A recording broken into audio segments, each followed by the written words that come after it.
Hi, welcome. My name is Mary Derbyshire, and I am here to ask you, do you want better balance? Would you like to move with less pain and stiffness? Do you wish that you could get in and out of a chair more easily?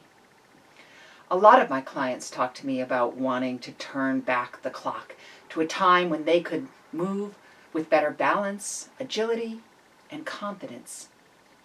Because they are concerned about their balance and falling, they have stopped doing the things that they love to do, such as play tennis or golf, go for a long walk, or garden. I bet that the last time you went to the doctor's for a checkup, your doctor asked, "Do you exercise?" Everywhere we go these days, we're told to exercise. Exercise for a healthy heart, exercise for stronger bones, exercise for a sharper mind. And there is no doubt that exercise or movement, for exercise is just movement. There is no doubt that movement heals. But what if movement in and of itself is painful and difficult? If you have difficulty getting out of a chair, how can you ever be expected to go for a walk?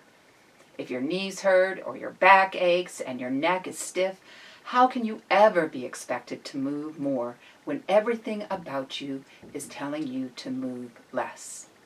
This is a very real concern.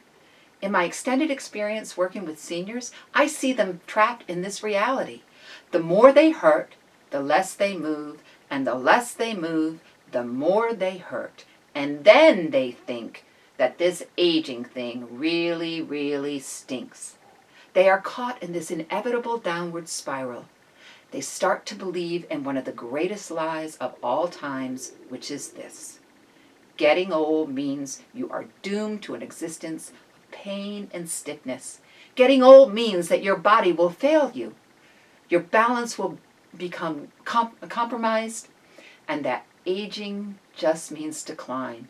We all have the iconic image etched in our brains of the doddering old granny or grandpa stooped over a cane or a walker. This iconic image is false. It is hooey. It is cruel. Don't let this be you. When you believe this preconceived idea, it turns into a self-fulfilling prophecy. Let me be clear. If you take away one thing from this short video, it is this: you do not have to age this way. It is not inevitable. You can move easily into your senior years. Now, I know that you may think that there is no way that you could move easily again, and that you may have tried physical therapy or some form of exercise, and it may have helped for a while or not at all. I understand that frustration, but with a little bit of education on how to move better, very quickly your balance and mobility will improve. I can teach you how to move better. I can teach you how to have better balance. I can teach you how to get in and out of a chair more easily. I can teach you all of these things and many, many more activities. And best of all, it will be fun and easy. We baby boomers have changed the world in almost every way conceivable. It is time for us to change the way that we age. But it takes learning a new way. And it takes a commitment for you to apply that which you learn. Knowledge without application has no impact. This investment will change the way that you move and will bring more joy to your life. Here are some things to think about. We know that you do not move as well as you did when you were younger. But what if I told you that the trouble started much earlier than 10 or 20 years ago? The trouble began many years ago when you were a small child. Think about this. Imagine a small child between the ages of 2 to 5. How do they move? Easily, gracefully, dynamically. They move with joy and freedom. There is an integrity in the way in which they sit, stand, and run. We lose this as we age. We lose this because we develop habits that interfere with our natural poise and balance. We learn these habits from imitating our parents, or siblings, and friends. Perhaps we have a job that requires repetitive movement, and habits develop around these movements. And then we sit on furniture designed not by how we function, but how pretty it is.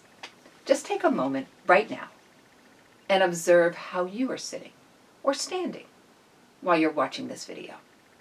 Pay attention to where you place your feet. Where are your shoulders?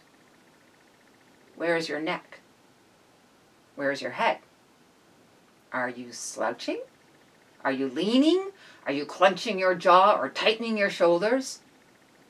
Perhaps you are sitting erect and trying to sit up straight with good posture. How is that for you? Let me ask you, when you try to sit up straight, do you feel tension or pain?